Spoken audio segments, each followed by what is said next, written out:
Friendslop is a subgenre of cooperative video games that focuses on a low barrier of entry and social interaction. The name itself is a combination of So, we're ignoring the Wikipedia definition of Friendslop. Our working definition for this video will be cheap games intended to be played by 3 to 6 people, relying mainly on in-game features such as voice chat and the ability to hit or grab other players, while usually trying to achieve one singular goal. Most of the humor and intention in this game must come from its cooperative elements. So what if I did it alone? What if I played these games meant to be played by a group by myself and see how they held up? So here are the contenders. Peak, Crashout Crew, RV There Yet, One-Armed Cook, and Gamble with Your Friends. Now that we know who the contenders are, let's get on to some rules.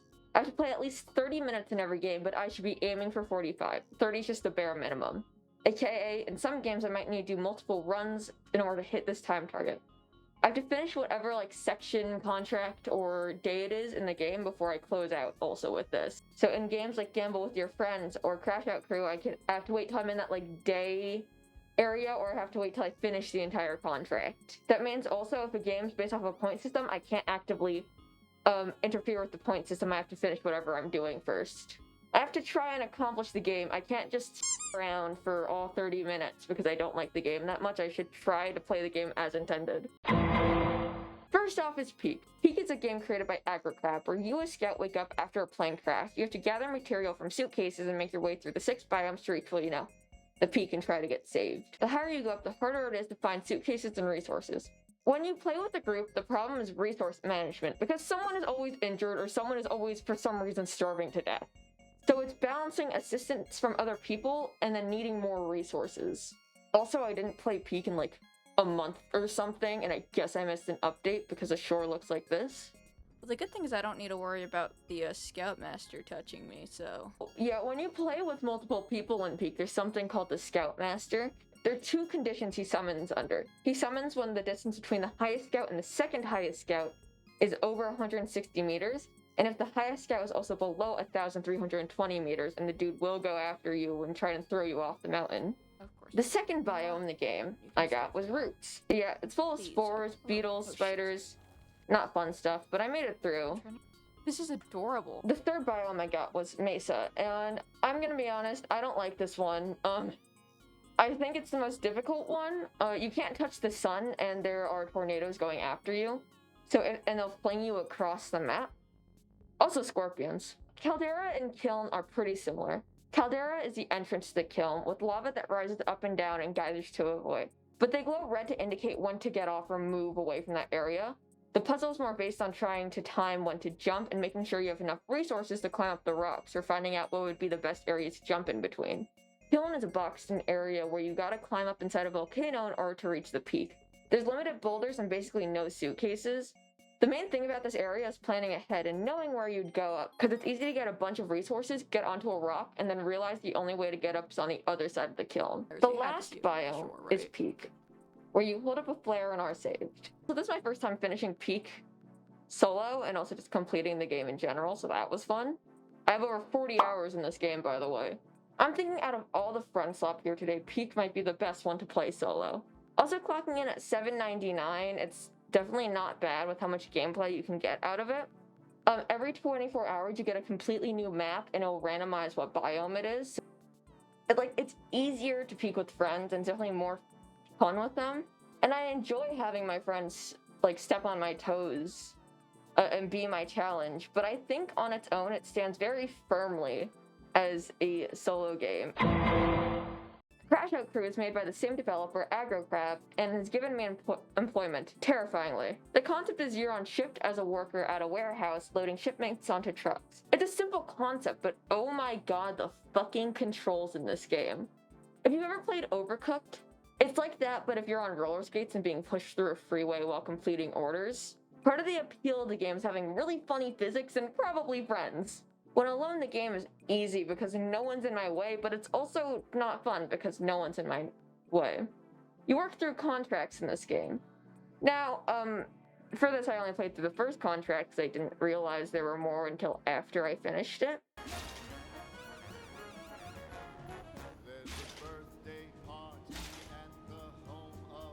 Oh. The contract consists of 5 shifts each, all with increasing amount of trucks to load. After the first shift, you are offered 2 safety violations. You have to work 2 shifts with that violation, then you switch to a different set for your last 2. The violations also offer you different amounts of money to be used in the shop to upgrade your lifts or buy upgrades, but we'll get to that later. The first violation I chose was cacti. What they do is they spring up and you can pull them out of the ground or you can just crash into them. If you hit them, they add to something called stress. Stress is what happens when you bump into an object too hard in this game. It's a bar that decreases after a few seconds, but there's also some upgrades you can get to make it go down faster. If you get too much stress, you crash out. Crash out makes you lose control of your character for a few seconds, but in this game, seconds count like a lot. Losing track of one order or having to run back and forth one too many times because you got the wrong box can cost you a truck to leave incomplete, and they'll take that out of your pay. I don't think that's legal, by the way. The second violation I chose was pollen or allergies. This mechanic makes you sneeze, flying you backwards and dropping however many boxes you're holding. I ended up with this violation twice, and both times they weren't issues. They were fairly easy to avoid. They're just large circles on the ground you can't stand in. So it seems I forgot to record one of the violations. My third violation was this graveyard thing that the ghost of your like past co-workers are supposed to be inconveniencing you, but they kept throwing all the boxes like right in front of where they needed to be, so that was cool, I guess. On to upgrades in this game. There are multiple upgrades in this game, but you can kind of dull them down to 2 types: forklift upgrades and warehouse upgrades. Forklift upgrades are anything you can put on your character, so new tires, nitrogen upgrades, all make your characters faster, reduce stress, all of that. The warehouse upgrades I did find useless. They're upgrades you can place inside of the warehouse or where your shift is, so shelf to store stuff, some things to clean, etc. I didn't use a single one, and each time I did try, I ended up inconveniencing myself and having to throw it away or just ignore it. It was easier to use my nitro to get around and not having boost pads, because I end up wasting time and I accidentally touch a boost pad and get sent in like the wrong direction. Also, you don't really get enough time to set up when you're doing things by yourself. You bring your boxes in from the break room to the work area. You have like 30 seconds to set everything up. I bought 2 things. When I was trying to set them up, I ran out of time and the shift started. You might have heard me talk about nitrogen earlier. That's because this game has some amazing mechanics. 2 of those being nitros and drifting. Whenever you drift in this game, it adds on to something called nitro. It's something you can use to boost around. By default, you have 3, but in the shop, you can get an extra one. And the nice thing too is that when you drift around in the break room between shifts, it lets you store nitro to use during the round. My favorite part of this game is called Tip Tap. Whoa. It's literally TikTok in the game, but I think it's one of the developers' cats, and it's the funniest thing ever. I was playing background music in the majority of my shifts, just because without the chaos of playing this with the 4 players I recommend, it's really just a sorting simulator. Honestly, most of these solo games, I did use background music. Sometimes the in-game music just wasn't enough, and 45 minutes can feel very long if you're just kind of doing a task, and that's what a lot of these kind of dull down to.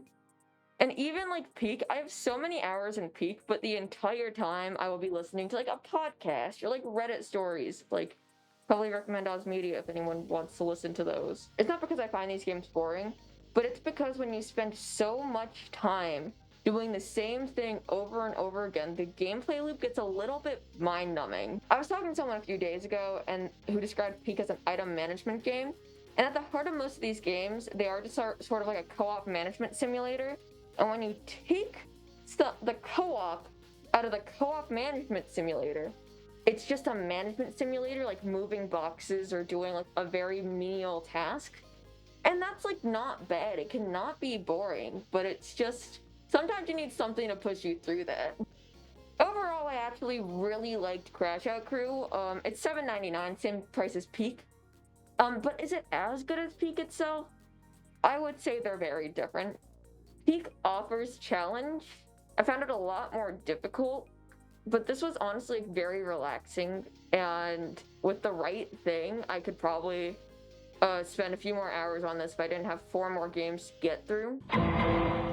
Are We There Yet is a game by Nugget Entertainment, where you and your friends are forced to take an alternative route home from vacation. The game has you following a dirt road, stopping at gas stations, picnic spaces, checkpoints, where you can collect scrap metal, burgers, and beer for power. While you traverse the trails, you encounter things like bears, canyons, and snakes. You collect extra metal to repair the outside of your RV, which increases its defense, allowing it to take harder hits or get mauled by a bear. The whole health system in this game is not only dependent on your character, but your RV's. If your RV is destroyed, it causes you to restart from your last checkpoint. If you die in the game, you can smoke, which is great. Now, I would show off footage of the gas station and give a breakdown, but I never got there. So I'm so fucking bad at driving. I actually spent 7 minutes going, why is the RV so slow? Because I was on 5th gear and I didn't realize I went 1 fast, 5 to slowest. Like how a fucking car goes. No, I definitely did. I definitely had the engine on last time. Why is this truck so fucking slow? Oh, I didn't have it on the right here. But the gist of what they do is that they act as hubs equipped with welding machines to restore health to your machine. Or these are scraps to repair damages to your vehicle's health bar through welding or replacing its exterior. It also adds a place to stock up on motor oil, which can repair the engine, or get new tires to replace the ones that got thrown off your van. It gives you more of the tools like the winch control, drill, and hammer.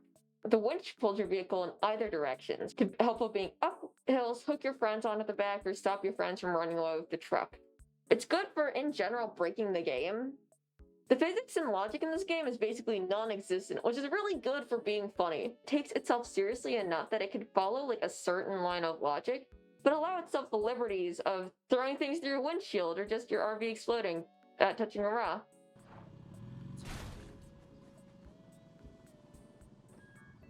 Well, there goes the roof, too. Even by myself, there was enough shenanigans that ensued that it was extremely entertaining, even with my own hijinks. I expected it to be like a driving simulator, but it throws enough in your way that it creates a lot of funny moments. This game's glitchy. I've glitched out of multiple RVs while playing with friends, and I've flung more objects than I wish to mention. But also, a lot of my own chaos in this game comes from being a bona fide idiot. But I never really felt stupid or frustrating restarting the game over and over and over. I didn't mind restarting multiple times over a small area and just not going anywhere. I think it's a rare feat that can make a game that can be fun on its own and with others, and then making mistakes not feel too punishing. Making it fun to start again and find a new path or just go off the rails with it, really. And like stylistically and just by the cover, I thought it would be like every other Friendslop game, but it's just a really well thought out and loved co-op game. It comes in at $7.99, and I think it's really worth it, especially with other people. On its own, without anyone, I think it's still really funny and a charming game. It's under peak, but it's definitely above Crashout Crew if I had to rank it that way. I think that the game's really funny when you're by yourself. It's definitely possible if you weren't absolutely terrible at driving, like I am. And with time, I bet I can like enjoy the game as I develop my skills more with it. I would say the one thing is that I can tell it's really deeply rooted in being a multiplayer game, and it shows a lot in the gameplay, but it still holds up on its own, and I don't think it should be passed up for that. One Armed Cook is a free-to-play game by Dundal. I think that's how that's pronounced. Where with one arm, your friends have to cook. One Armed Cook centers around being a chef and cooking orders in some restaurant. It's really fast-paced and a time management game, where each of the customers have a timer. You have to serve their food along with balancing cooking with restocking, or taking people's orders, and also rats. If you drop food on the floor or left things around, rodents will go into your restaurant, stealing your products and tanking your reviews. Reviews is the main point system in this game. You get perfect marks by being quick to take orders and making them right. Round, you get 400 seconds and a quota of how much money you need to make. Getting orders right and on time gives you a small time boost, so you can run back to restock, burn rats, and really do whatever you want. Honestly, in the best way possible, this game reminds me of like one of those high-quality Roblox games that I might have played in like middle school. It's so simple, and I think the physics of it are really funny. But I did consider writing out this segment because I don't like this game at all.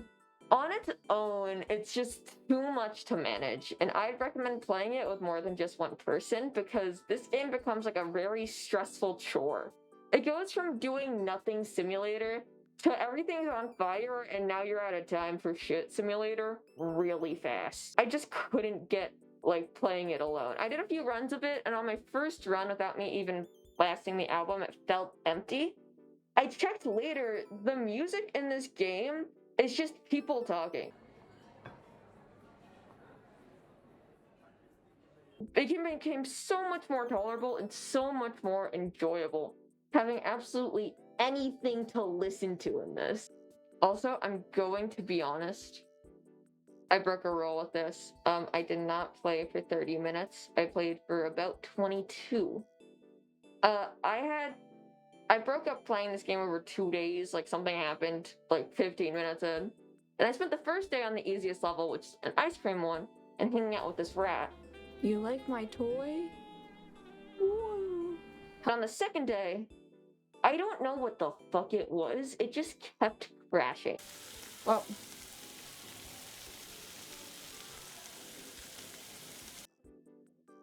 alright. I don't know what happened there. I'm keeping that in. Every time I'd get 3 minutes in on this hot dog level, it would crash. The ice cream level worked fine. I don't know what happened there. Also, when I booted up the game on day 2, I had my bird, and he sees like the loading screen. He starts screaming his head off. I don't know what it was, but until I tabbed out to something else, he would not stop screaming. I think the difference between the 2 easiest levels of this game are also insane. The ice cream level was made for like 1 to 2 people, where you can buy a box of cones at the beginning and then you don't need to refill anything else. The first time I played it, I decided to buy some ice cream refills and then didn't use them. The second one, the hot dog shop, is clearly for 2 people or more, where someone needs to balance the dishes, taking orders, and refilling things while the other one cooks and serves, because it was just too much. The workload adds up really fast and becomes really inconvenient and not in a fun way. Anyone past 2, you just start kind of cooking your own game and just watch people play while you sit on the side. In this level, rats were not an issue, because in solo, all the food's constantly being cooked and sold, it's not a problem. It took out one of the difficulty factors and things to manage, along with something I found infinitely funny, but it was also good that I wasn't running into them, because it would have stressed me out so much to have rats in single player mode. Also, in that level, I was constantly running out of food, because every 5 tables I had to restock, and I needed like a lot of tables to hit the quota. But also I had negative space, so I couldn't just pre-order everything like I could at the ice cream place. I think this game is good with others. It's very tolerable, at least with other people.